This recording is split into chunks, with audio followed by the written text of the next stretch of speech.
तो बहुत बड़ी नादानी और बहुत बड़ी गलती करते हैं। विभीषण भैया समझा रहे हैं, भैया क्यों कर रहे नादानी,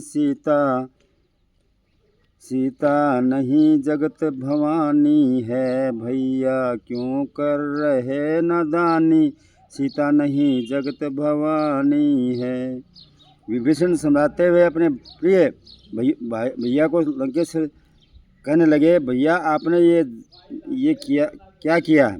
भैया आपको मालूम था कि पराई स्त्री का हरण करने के बाद क्या होता है। ये क्या किया भैया? और कहने लगे, तुझको तो मालूम था भैया, पर नारी विष की कटारी है। फिर भी क्यों भूल करी भैया, क्यों हरि राम की नारी है। सुनो मेरे भैया, आप तो जानबूझकर नादान बन गए हैं। अब तो किसी भी हालत में इस लंका की शोभा बच नहीं पाएगी भैया। और ज़्यादा तो कुछ नहीं कहना चाहता हूँ, सुनो फिर भी मानो मेरा कहना। सुनो फिर भी मानो मेरा कहना, लंका की अशुभ निशानी है। फिर भी मानो मेरा कहना, लंका की अशुभ निशानी है। विभीषण समझाते हुए कहने लगे, भैया तुम पराई स्त्री का हरण करके लाए, आपने अच्छा नहीं किया। आपको मालूम है, कुछ समय पहले की याद करो, जो आपकी बहन शूर्पणखा प्रभु राम के पास गई तो उसके साथ क्या हुआ। राम के पास गई तो उसके साथ क्या हुआ। आपने कुछ तो सोचा होगा। आपने कुछ तो सोचा नहीं। चलो, मेरी प्यारी बहना शूर्पणखा वो चंद्र बदन उजियारी थी। मेरी प्यारी बहन शूर्पणखा वो चंद्र बहन उजियारी थी।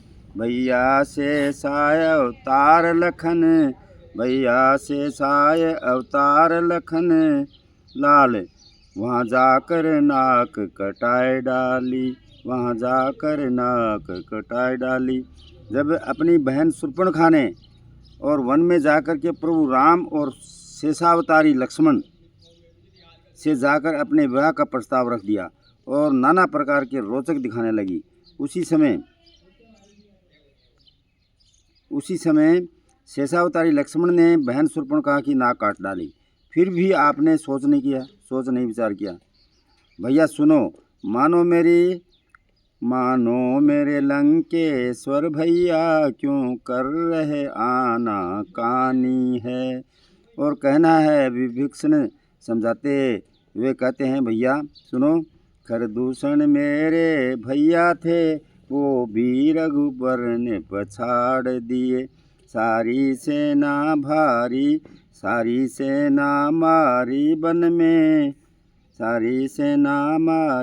में ना पल में तनिक कई बार किए। और कहना है, आप तो भोले बाबा के सच्चे भक्त हैं।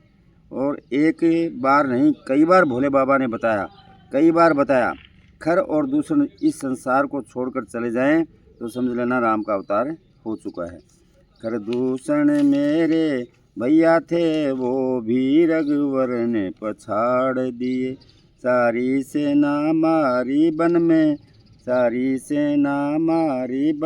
न पल में तनिक वार किए। कहने